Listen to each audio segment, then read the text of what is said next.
Hello बच्चों, कैसे हैं आप सब। आशा करती हूँ कि आप सभी स्वस्थ और प्रसन्नचित होंगे। मैं डॉक्टर ममता शुक्ला, माध्यमिक शिक्षक, शासकीय हाई स्कूल लोही, रीवा, मध्य प्रदेश से आज की क्लास में आप सभी का स्वागत करती हूँ। आज हम बात करेंगे कक्षा 9वीं के विज्ञान विषय की। इसके अंतर्गत हम पढ़ेंगे अध्याय 12 ध्वनि।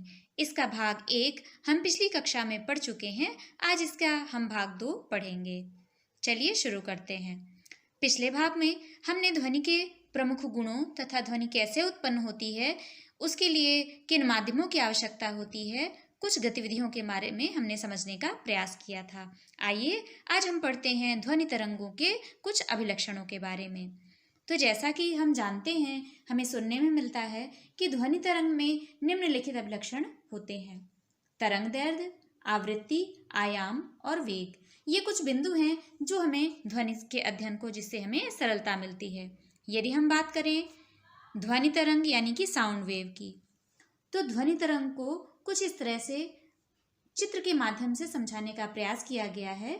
यह चित्र यह प्रदर्शित करता है कि जब ध्वनि तरंग किसी माध्यम में गति करती है तो वह घनत्व और दाब में कैसे उनमें परिवर्तन होता है। किसी निश्चित समय पर माध्यम का घनत्व तथा दाब दोनों ही उनके औसत मान से ऊपर तथा नीचे दूरी के साथ परिवर्तित होते रहते हैं, जो कुछ इस प्रकार से हमें यहाँ पर दिखाई दे रही है। चित्र यह प्रदर्शित करते हैं कि जब ध्वनि तरंग माध्यम में संचरित होती है तो घनत्व और दाब में किस प्रकार उतार चढ़ाव होते रहते हैं। कुछ इस तरह भी हम समझ सकते हैं। पिछले भाग में हमने संपीड़न और विरलन के बारे में पढ़ा था। यहाँ पर C और R से जिसको प्रदर्शित किया गया है, यह क्रमशः विभिन्न आयामों की ध्वनि तरंग को प्रदर्शित कर रहा है। यदि हम बात संपीड़न की करें, संपीड़न क्या है? संपीड़न वह क्षेत्र है जहाँ कण पास पास आ जाते हैं। इन्हें वक्र के ऊपरी भाग में दिखाया गया है।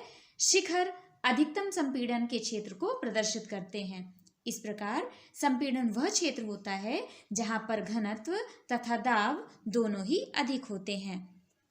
यदि हम बात विरलन की करें, तो विरलन निम्न दाब के क्षेत्र में जहां कण दूर दूर हो जाते हैं और उन्हें घाटी से प्रदर्शित किया जाता है। इन्हें वक्र में निम्नलिखित भाग में हम देख सकते हैं। इन्हें हम श्रृंग और गर्त के रूप में भी समझ सकते हैं। शिखर को तरंग का श्रृंग और नीचे घाटी को गर्त कहा जाता है। यह एक तरंग दैर्ध्य का चित्र है जिसमें श्रृंग एवं गर्त को दिखाया गया है।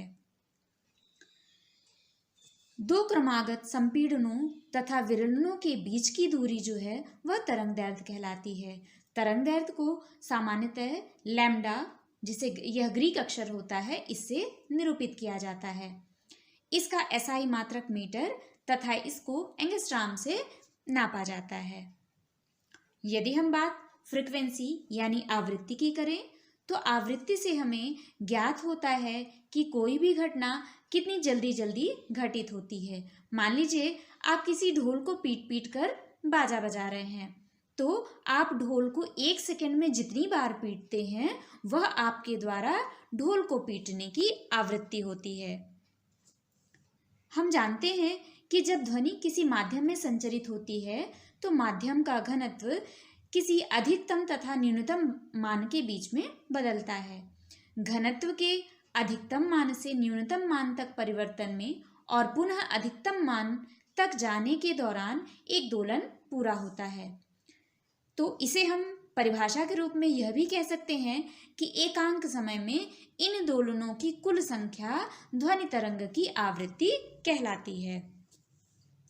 यदि हम प्रति एकांक समय में अपने पास से गुजरने वाली संपीड़नों तथा विरलनों की संख्या की गणना करें तो हमको ध्वनि तरंग की आवृत्ति ज्ञात हो जाएगी। सामान्यतः ग्रीक अक्षर इसे न्यू से भी प्रदर्शित किया जाता है आवृत्ति को। इसका मात्रक हर्ट्ज होता है और प्रतीक HZ होता है। फिर बात आती है आवर्तकाल की। दो क्रमागत संपीड़नों या दो क्रमागत विरलनों को किसी निश्चित बिंदु से गुजरने में लगे समय को तरंग का आवर्तकाल कहते हैं। दूसरे शब्दों में हम कह सकते हैं कि एक संपूर्ण दोलन में लिया गया समय ध्वनि तरंग का आवर्तकाल कहलाता है। इसे टी से प्रदर्शित किया जाता है तथा इसका एसआई मात्रक सेकंड होता है। आवृत्ति तथा आवर्तकाल के बीच में संबंध को कुछ हम इस प्रकार से व्यक्त कर सकते हैं कि v is equal to r upon T.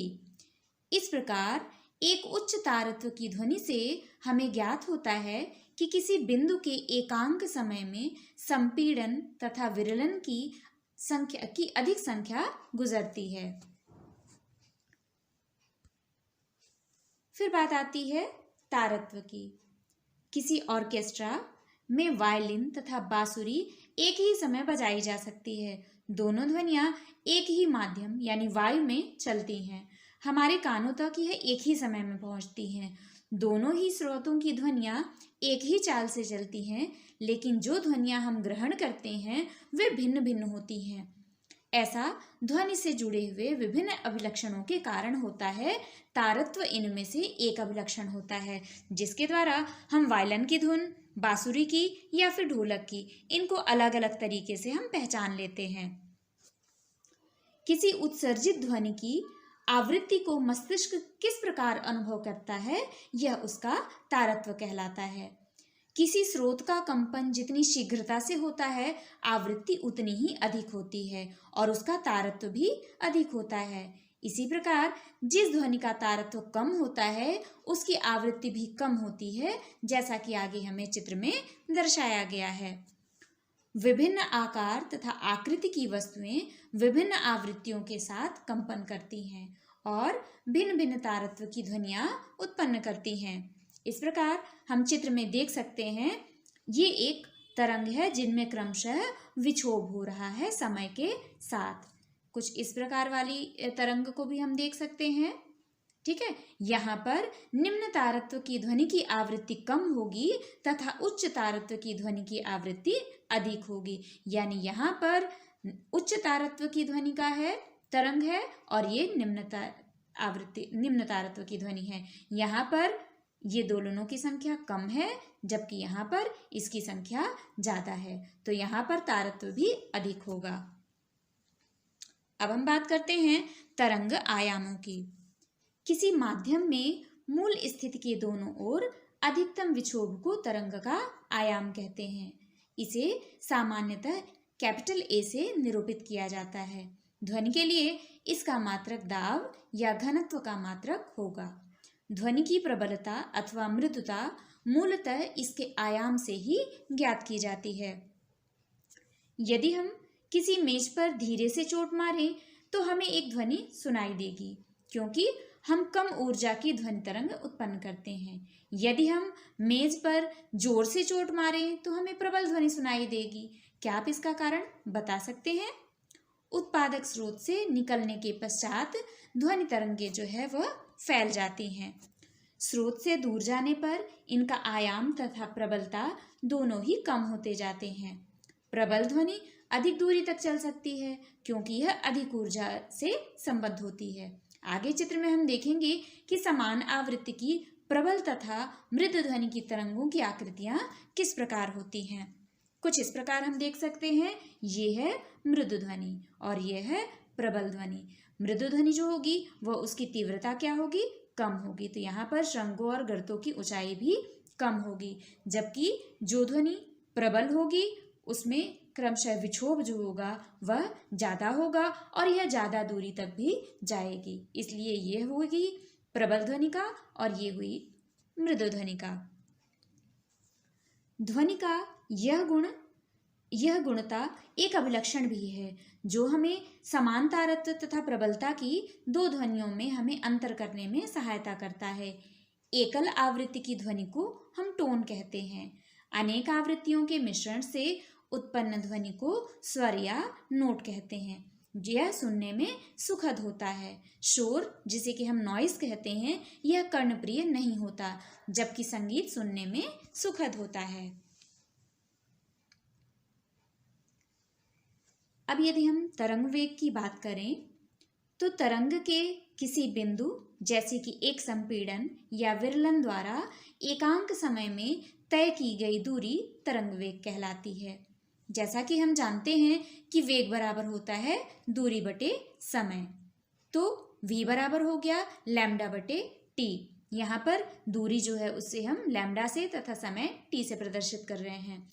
इसको हम कुछ इस प्रकार भी लिख सकते हैं कि लैम्डा इंटू 1/t। यहाँ ध्वनि की तरंग दैर्ध्य है, यह तरंग द्वारा एक आवर्तकाल या टी में चली गई दूरी होती है। अतः हम कह सकते हैं कि nu is equal to lambda into v, यानी वेग इज इक्वल टू तरंग दैर्ध्य गुणे आवृत्ति। अब हम बात करते हैं ध्वनि की तीव्रता या प्रबलता की। किसी एकांक क्षेत्रफल में से 1 सेकेंड में गुजरने वाली ध्वनि ऊर्जा को ध्वनि की तीव्रता कहते हैं। यद्यपि हम कभी कभी प्रबलता तथा तीव्रता शब्दों का पर्याय के रूप में भी उपयोग करते हैं, लेकिन इसका अर्थ एक ही नहीं है। प्रबलता ध्वनि के लिए कानों की संवेदनशीलता की माप होती है। यद्यपि दो ध्वनियां समान तीव्रता की हो सकती हैं, फिर भी हम एक को दूसरे की अपेक्षा अधिक प्रबल ध्वनि के रूप में सुन सकते हैं, क्योंकि हमारे कान इसके लिए काफी संवेदनशील होते हैं। यदि हम बात करें विभिन्न माध्यमों में ध्वनि की चाल की, तो जैसा कि हम पहले पढ़ चुके हैं कि ध्वनि के गमन के लिए हमें एक माध्यम की आवश्यकता होती है। अब ये माध्यम अलग अलग हो सकते हैं। यह माध्यम वायु हो सकता है, जल हो सकता है, ठोस हो सकता है, या फिर कोई और वस्तु, कोई और माध्यम भी हो सकता है। तो विभिन्न माध्यमों के हिसाब से ध्वनि की चाल जो है वो बदल सकती है। किसी माध्यम में ध्वनि एक निश्चित चाल से ही संचरित होती है। किसी पटाखे या तड़ित के गर्जन की ध्वनि प्रकाश की चमक अधिक देर से दिखाई देने में कुछ देर बाद सुनाई देती है। इसलिए हम यह निष्कर्ष निकाल सकते हैं कि ध्वनि की चाल प्रकाश की चाल से बहुत कम होती है। ध्वनि की चाल उस माध्यम के गुणों पर निर्भर करती है जिससे ये संचरित होती हैं। आप इस संबंध में आगे ऊंची कक्षाओं में सीखेंगे कि किसी माध्यम में ध्वनि की चाल माध्यम के ताप पर भी निर्भर करती है। जब हम ठोस से गैसीय अवस्था की ओर जाते हैं तो ध्वनि की चाल कम होती जाती है। किसी भी माध्यम में ताप बढ़ाने पर भी ध्वनि की चाल बढ़ जाती है। उदाहरण के लिए वायु में ध्वनि की चाल 0 डिग्री सेल्सियस पर 331 मीटर पर सेकेंड है, तो यहीं पर यह चाल 22 डिग्री सेंटीग्रेड पर 344 मीटर पर सेकेंड होती है। आगे सारणी में हमें विभिन्न माध्यमों में एक विशेष ताप पर ध्वनि की चाल को दर्शाया गया है। इसे हमें समझना है, इसे याद करने की आवश्यकता नहीं है। हम इस प्रकार देख सकते हैं कि 25 डिग्री सेल्सियस ताप पर ध्वनि की चाल विभिन्न माध्यमों में क्या होगी। यदि हम ठोस की बात करें तो ठोस में भी विभिन्न तत्वों में इनकी जो चाल है वह बदल जाती है। यदि हम एल्यूमिनियम की बात करते हैं तो 6420 मीटर पर सेकेंड है। यहाँ पर पूरी वैल्यू जो है वह मीटर पर सेकेंड में है। ठीक है। यदि हम निकेल की बात करें तो यहाँ पर बदल गई 6040 हो गई। यदि हम स्टील की बात करें तो 5960 है। इसी प्रकार पीतल, लोहा, कांच, इन सभी में माध्यम बदलने के साथ साथ ये चाल में भी परिवर्तन हो रहा है, जबकि ये सभी ठोस हैं। इसी प्रकार यदि हम द्रव की भी बात करें तो द्रव में समुद्री जल में चाल 1531 है, तो यही आसुत जल में 1498 है। इथेनॉल में यही चाल 1207 मीटर पर सेकेंड है, तो मिथेनॉल में 1103 है। यानी यदि लिक्विड यानी द्रव्य अवस्था में है तब भी माध्यम के हिसाब से यानी पदार्थ की गुणों के हिसाब से इनकी जो चाल है वह बदलती रहती है। इसी प्रकार यदि हम गैस में देखें तो हाइड्रोजन के लिए कुछ और, हीलियम के लिए, सामान्य वायु के लिए, ऑक्सीजन या सल्फर डाइऑक्साइड के लिए, यानी गैसों में भी विभिन्न गैसों के नेचर के आधार पर यह जो चाल है वह बदलती जाती है। अब एक छोटा सा बिंदु आता है ध्वनि बूम। आइए जानते हैं कि यह क्या होता है। जब कोई पिंड ध्वनि की चाल से अधिक तेजी से गति करता हुआ उसे पराध्वनिक चाल से चलता हुआ कहा जाता है। जैसे गोलियां, जेट वायुयान इत्यादि। ये प्रायः पराध्वनिक चाल से चलते हैं। जब ध्वनि उत्पादक स्रोत ध्वनि की चाल से अधिक तेजी से गति करती है तो ये वायु में प्रघाती तरंगें उत्पन्न करते हैं। इन प्रघाती तरंगों से बहुत अधिक ऊर्जा उत्पन्न होती है। इस प्रकार की प्रघाती तरंगों से संबद्ध वायु दाब में परिवर्तन से एक बहुत तेज तथा प्रबल ध्वनि उत्पन्न होती है। इसे ही ध्वनि बूम कहते हैं।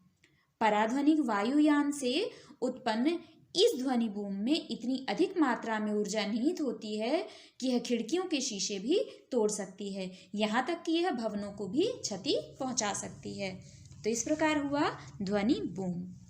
तो बच्चों, आइए अब इस पाठ से संबंधित कुछ अभ्यास प्रश्नावली को भी देख लेते हैं।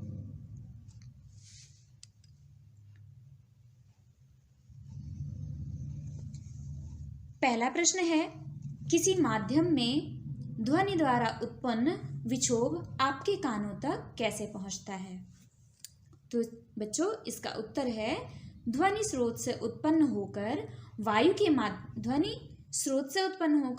माध्यम में पहुंचती है। कंपन करने वाली कोई भी वस्तु अपने चारों ओर के माध्यम में विद्यमान कणों को कंपायमान करती है। यह कण स्वयं हमारे कानों तक नहीं पहुंचते हैं, बल्कि संपर्क में आने वाले माध्यम के अन्य कणों को अपने बल से संतुलित अवस्था में विस्थापित कर देते हैं। निकट के कणों को विस्थापित करने के बाद प्रारंभिक कण अपनी मूल अवस्था में वापस लौट आते हैं। यह क्रिया तब तक चलती रहती है जब तक कि माध्यम में उत्पन्न विक्षोभ आगे संचरित होकर हमारे कानों तक नहीं पहुंच पाता। तो इस प्रकार हमारे कानों तक ध्वनि पहुंचती है।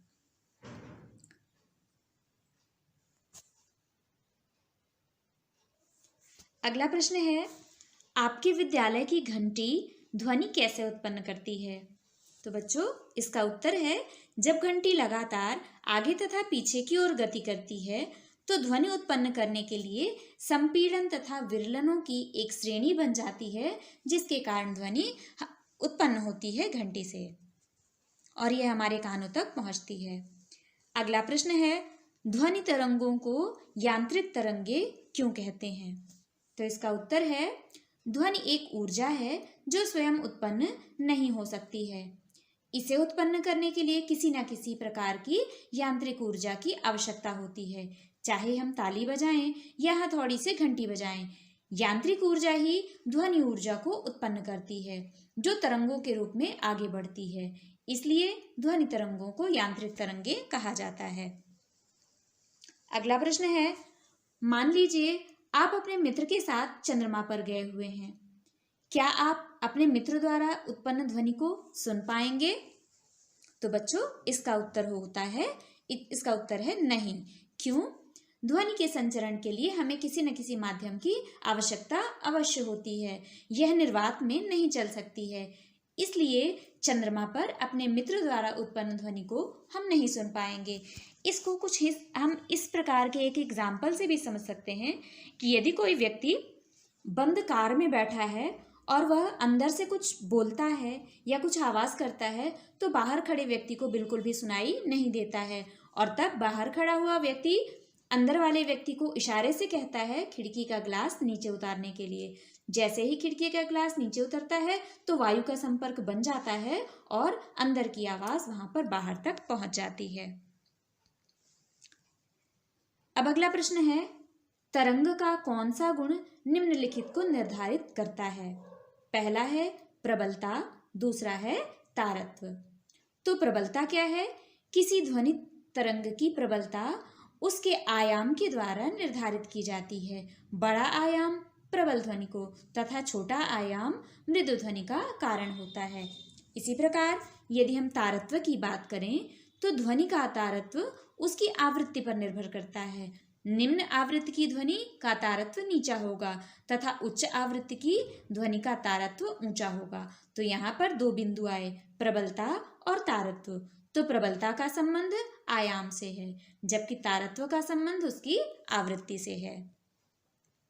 अगला प्रश्न है, अनुमान लगाइए कि निम्न में से किस ध्वनि का तारत्व अधिक होगा, गिटार अथवा कार का हॉर्न। तो इसका जवाब है गिटार।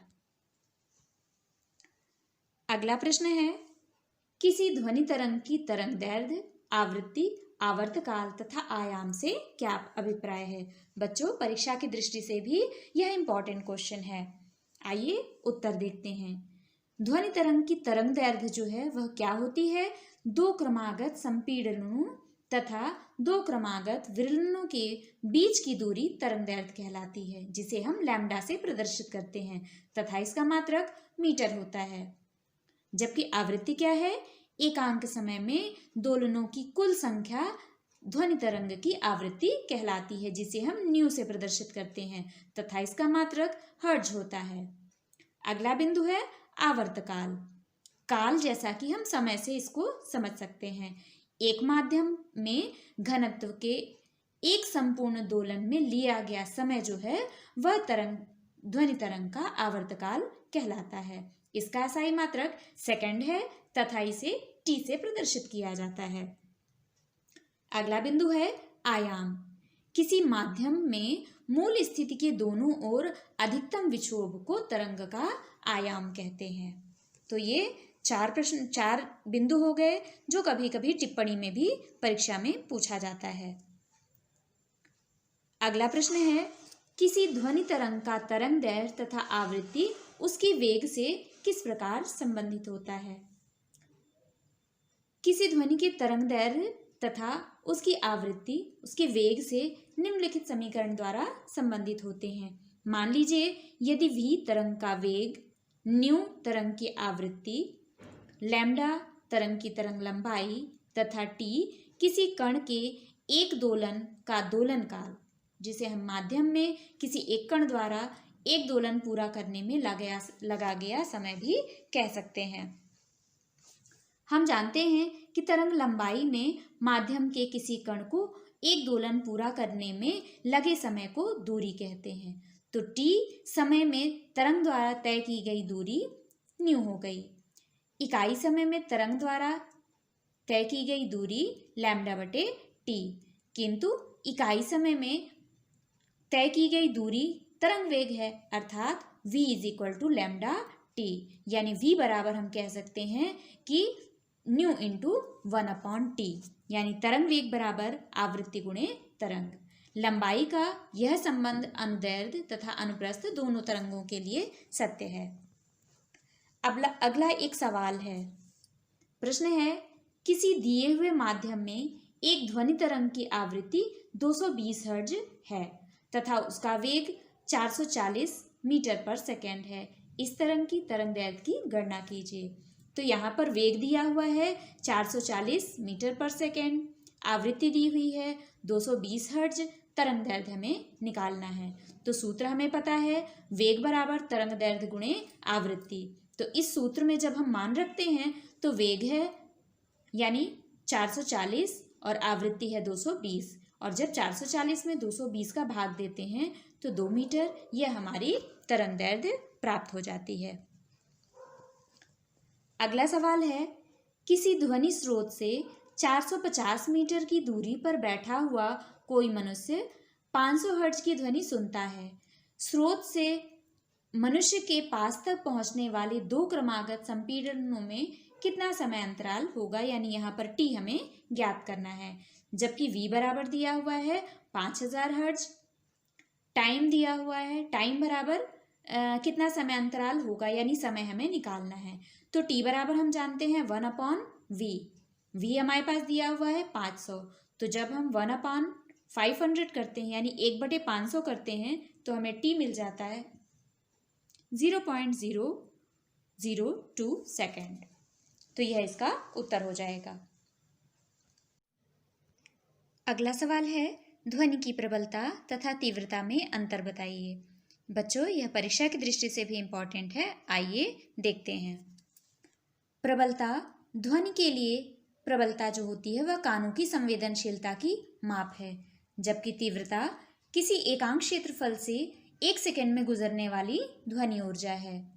ध्वनि की प्रबलता को नापा नहीं जा सकता, जबकि ध्वनि की तीव्रता को नापा जा सकता है।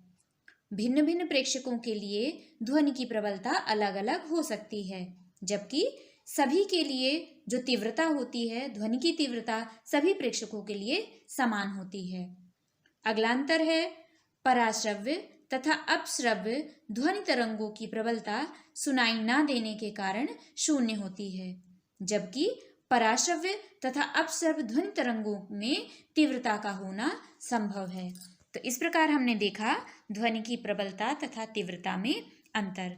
तो बच्चों, आपको अपनी पाठ्य पुस्तक की सहायता से इस पाठ को और अच्छे से समझने का प्रयास करना है तथा प्रश्नावली में दिए हुए सवालों को भी हल करने का प्रयास करना है।